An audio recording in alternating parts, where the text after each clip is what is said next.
Last week in Michigan politics, the federal government shutdown is over. What Michigan politicians are saying and what the end of the shutdown means for the state. Plus, new legislation in Lansing is aiming to restrict immigration enforcement in Michigan. What's being proposed and how it will affect law enforcement. I'm Josh Alburtus, and this is your 13 on your side rundown.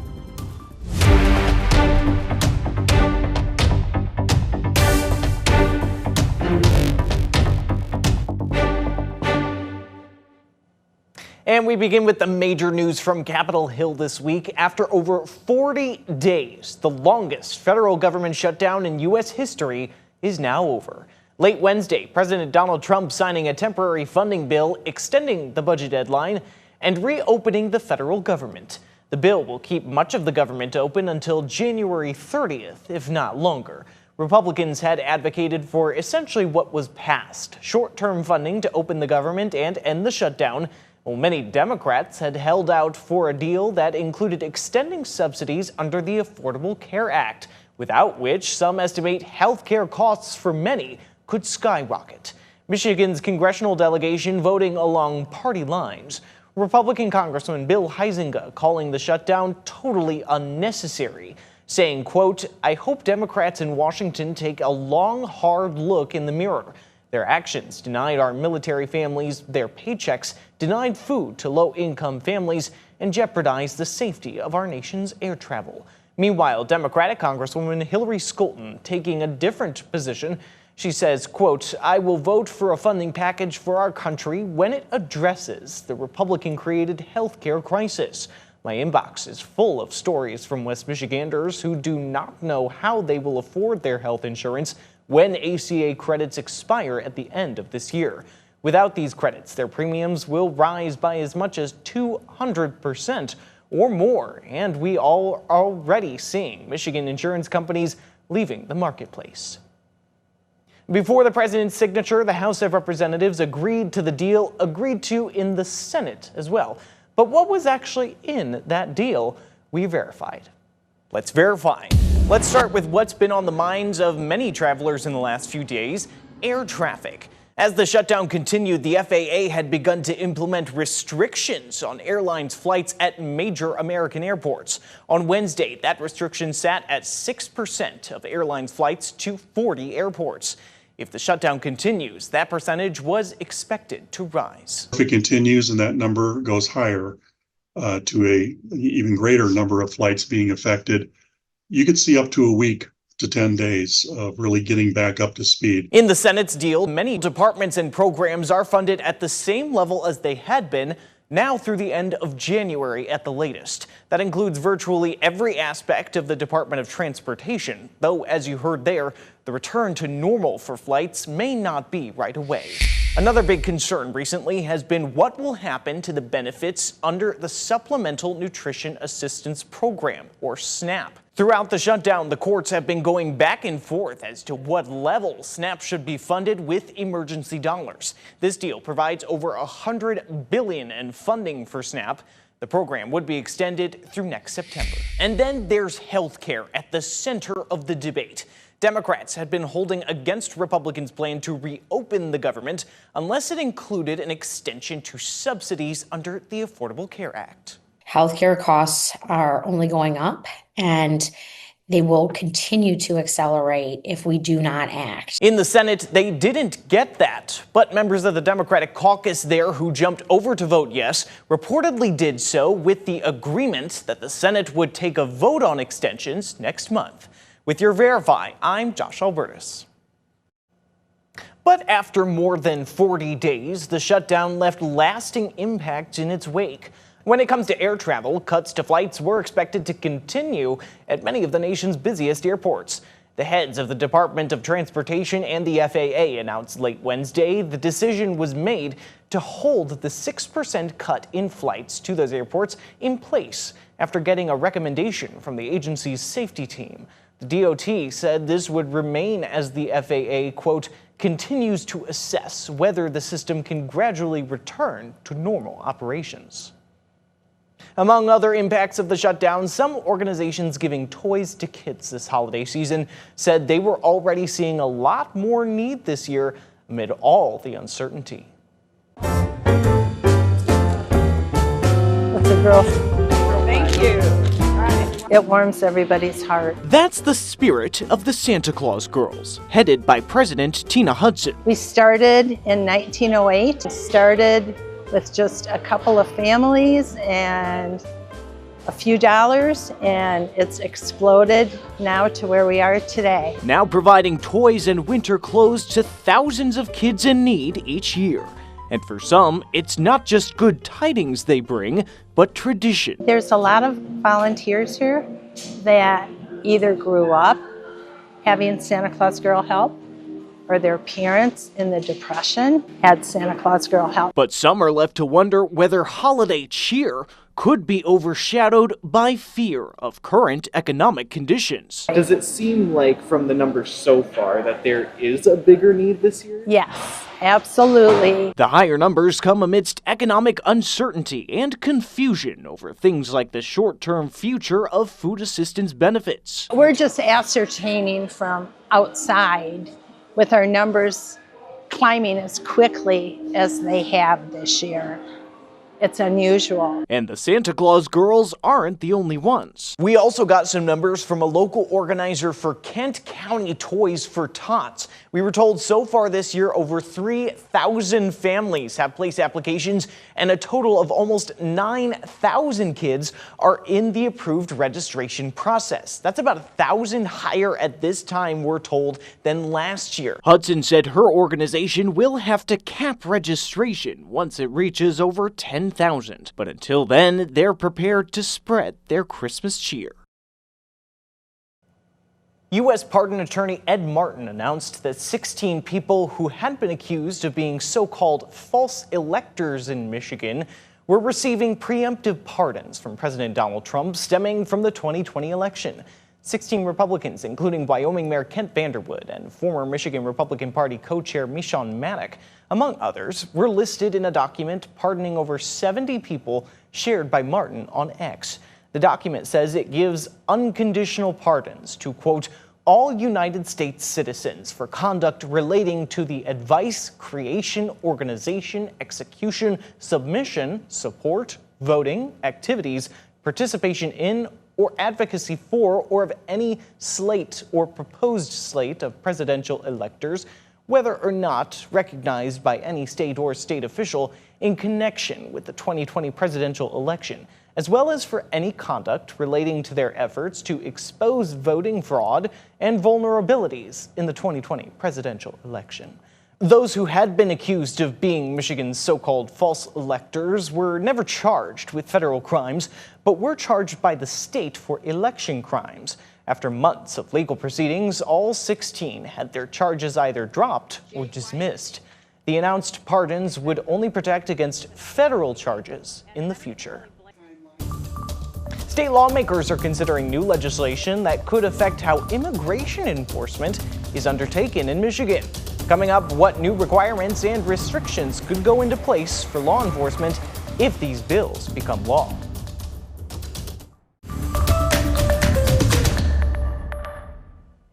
State lawmakers here in Michigan are considering several bills related to immigration and include new requirements for law enforcement. The new legislation under consideration would also bar enforcement in certain places like schools and churches. I believe that God is greater than any of the governments of the world. Reverend Nathan Dannison is no stranger, it seems, to questioning higher powers. I think that throughout human history, people of faith have basically said that they are going to place their hope, trust, and salvation in something other than the government. At Fountain Street Church in Grand Rapids, Dannison tells us they provided sanctuary to those involved with the federal immigration system. I think that the Bible makes, for me anyway, it makes it very clear how God feels about immigrants, refugees, and wanderers. We are to care for them. He and other faith leaders are supporting parts of what state lawmakers are now considering. Don't we all want to worship in freedom? Don't we all want our humanity recognized? On Thursday, Senate lawmakers considering new bills on the subject. One would halt governments in Michigan from handing over personal information for immigration enforcement unless there was a judicial warrant, including their photograph, name, address, driver's license number, social security number, telephone number, signature, or medical and disability information. Another would require law enforcement officers to wear uniforms and be without masks or disguises while doing their job. Masks send a message that there will be no accountability if the powers of law enforcement are misused or abused. The third, which we spoke specifically with Dennison about, would bar enforcement, with certain exceptions, in sensitive areas like schools, hospitals, courthouses, and places of worship.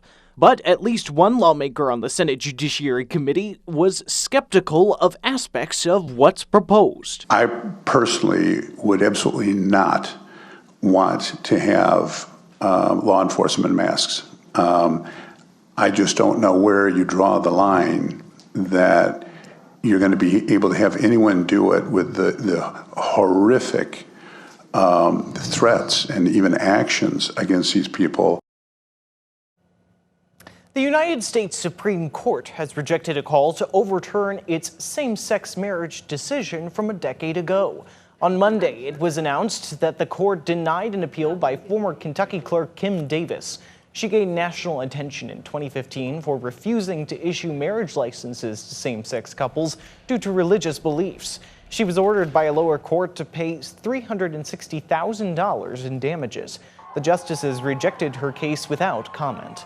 The decision means the landmark Obergefell v. Hodges ruling, which legalized same-sex marriage nationwide, remains intact. Michigan's top law enforcement official weighed in on the ruling as well.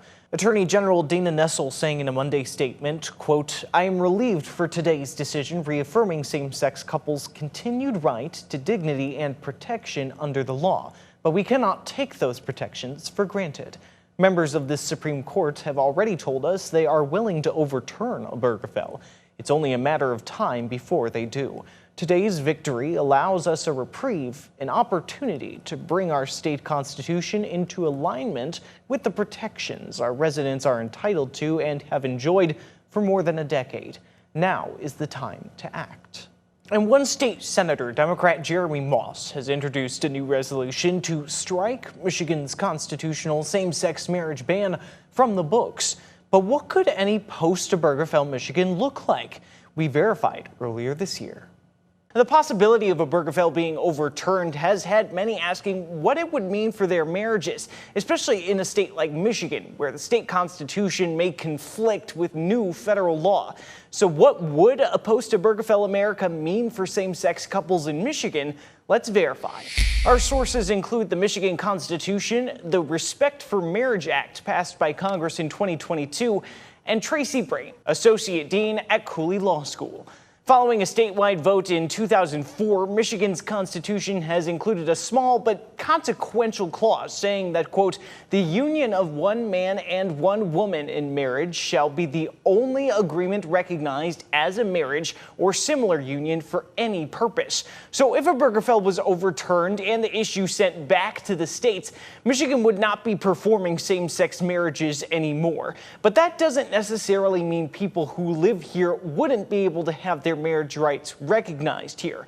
That's where federal law comes in. It does require the U.S. federal government and all U.S. states, right, to recognize the validity of same-sex marriage. The Respect for Marriage Act was passed by Congress 3 years ago and requires the federal government and all states to recognize the rights of marriages performed where it is legal. So if I lived in Michigan, for example, but got married in a state like New York and came back, Michigan would still have to respect that marriage. But what about pre-existing marriages? The act is pretty clear, right, that at the federal level and right at the state level, existing marriages should be respected, right, across the 50 states and even into the territories. When determining if a marriage is valid in a state, the act says only the law of the state at the time the marriage was entered can be considered. With your Verify, I'm Josh Alburtus.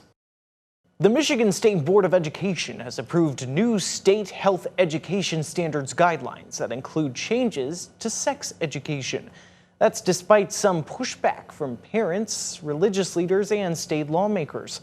Michigan law gives parents the right to opt out their children out of sex ed classes at no penalty to the student. However, general health classes are a requirement for graduation. The proposed guidelines include topics like gender identity, gender expression, sexual orientation, biological sex, and consent, all of which could be taught through a sex ed curriculum.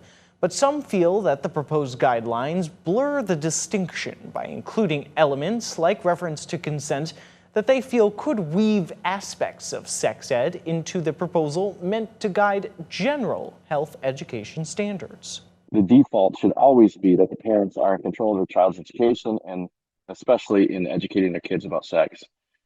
And my biggest concern here is that the state, the Department of Education, is trying to go around parents. Public schools do not get to choose who shows up. Our responsibility is to make sure that every student can learn in an environment that is respectful and safe. Naming and teaching about topics that reflect real students' lives is simply good education.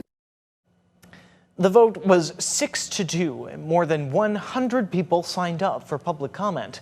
State law has not changed, and parents may opt their children out of sex education. 22 Republican state lawmakers have sent a letter to the U.S. Department of Justice asking Attorney General Pam Bondi to oversee Michigan's elections next year. They say it's due to Secretary of State Jocelyn Benson's name appearing on the ballot. Benson is also running for the Democratic Party's nomination for governor. The group calls it a conflict of interest. Benson's campaign manager sent a statement to MLive saying she oversaw the most secure and transparent elections with the highest turnout in state history. It's your tax dollars at work in Muskegon County. Coming up, we take a look at the results of a nearly 2-year renovation of the county's regional airport. In Muskegon, a picket formed outside of the Shaw Walker building Thursday morning. Union workers were there rallying as the building is under construction. 13 on your side's Aaron Sullivan was live with the report. Here in Muskegon, the Shaw Walker building project is something we've had our eyes on for months now. And here today, members of Local 174, plumbers and pipe fitters, are here striking with workers from Moore Mechanical after they say the company refused to acknowledge their workers' efforts to unionize. So union representatives picketing here today told us that 7 workers from Moore Mechanical are striking. They also say due to the government shutdown, the National Labor Board has not been able to step in. They tell me that this has been really frustrating because they've attempted to reach out to Moore Mechanical several times, who they say has not been responsive, prompting the National Labor Boards to eventually get involved once that shutdown is over. When you have a majority of those plumbers that say they want a contract, they want Local Union 174 to represent them for safer work conditions, better wages, benefits, I don't think it should have to even get to the National Labor Board. It should be up to the workers. They're the one doing the work. No union workers on the job site joined that strike today. Union reps tell me that they understand how important this project is to the city of Muskegon, so that was not requested. We did reach out to Moore Mechanical for a comment. I did speak with them on the phone, and they said they do not want to comment at this time. For now in Muskegon, I'm Aaron Sullivan, 13 on your side. After last week's local elections, we told you about how voters in the city of Muskegon had approved 12-year term limits on members of the city commission and the legal confusion that may create.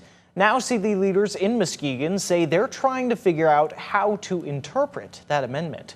The city is asking questions in a new lawsuit filed on Tuesday. They're seeking clarification from the courts as to whether all time served on the commission before the election counts toward the new limit.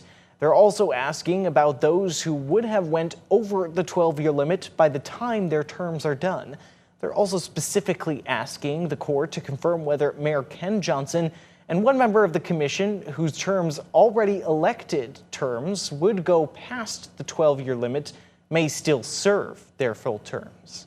Dozens gathered at the Muskegon County Airport for a ribbon cutting celebrating major improvements and the airport's first year with the Denver Air Connection. The airport showed off the newly renovated terminal, letting attendees look around. The project focused on improvements to the terminal and pavement, taking around 20 months to complete. About $24 million total between the two projects invested here in the last 20 months or so. really positioning Muskegon to be a driver in the West Michigan aviation community for a long time in the future. The Muskegon Airport has been around for nearly 97 years. Efting added that the new upgrades have brought the airport up to modern standards. Trustees in Spring Lake Township have approved renovations to the city's Public Works building. The township manager tells the Grand Haven Tribune he expects bids for the project to come back in January. The township is expecting to spend around $400,000 on the building near the water tower on 150th Avenue. Money was also approved this week for a new utility truck and repairs to the pump station along M104. A son is looking for answers after his father's killer was resentenced. Coming up, we answer the question, why are some sentenced to life being released from prison? Hundreds of cases are being reviewed in Michigan after a state Supreme Court ruling said life sentences for juveniles were cruel. Now, a murder victim's son is frustrated with the decision, which took his dad's killer out of prison. 13 on your side's Callie Lichter spoke to the Kent County prosecutor about the decision. Aaron Morris wants to know why his father's killer was released from prison despite receiving a life sentence as a teenager. The Kent County prosecutor says that a 2022 court ruling helped it happen. The Supreme Court said under the Michigan Constitution they reviewed it and now saying that's cruel and unusual punishment. That's what it boils down to. 3 years ago, Kent County prosecutor Chris Becker says in People v. Stovall, a life sentence for second-degree murder violated state constitution for cruel and unusual punishment in juvenile cases. That led to Cody Skaggs, who was convicted of killing Lenny's place manager Richard Morris in the mid-90s, getting resentenced in 2023 and paroled. The Kent County Sheriff's Office says in late October, Skaggs led deputies on a chase and barricaded himself in a retirement community. I've been going back into trying to contact victims' families who have said, well, geez, this is all closed over with, and now, hey, guess what? We have a resentencing and that person may get out. With the Stovall decision, Becker says they have to go back into these cases, some decades old, and see if they have enough to keep juvenile lifers in prison. To some extent, you're almost reopening a murder case because one of the factors is, what was the crime? Morris says it was the Kent County judge's decision to resentence Skaggs. That's on the judge's hands at this point. You felt bad for a plotted murderer, whatever you want to call him, a bad guy. You feel bad for bad guys? But it's not something Becker says he or any prosecutor's office in the state or the local judges have a choice in. It's law from the state Supreme Court. They're following the law just like we're following the law, and we have to do that. We're not happy about it a lot of times, but it's something we have to do. Becker says there are conversations about including lifers up to 25 years old, something he is against. And that's the rundown for your week in Michigan politics. Be sure to keep up with all the top political stories of the day, both on air and online at 13onyourside.com.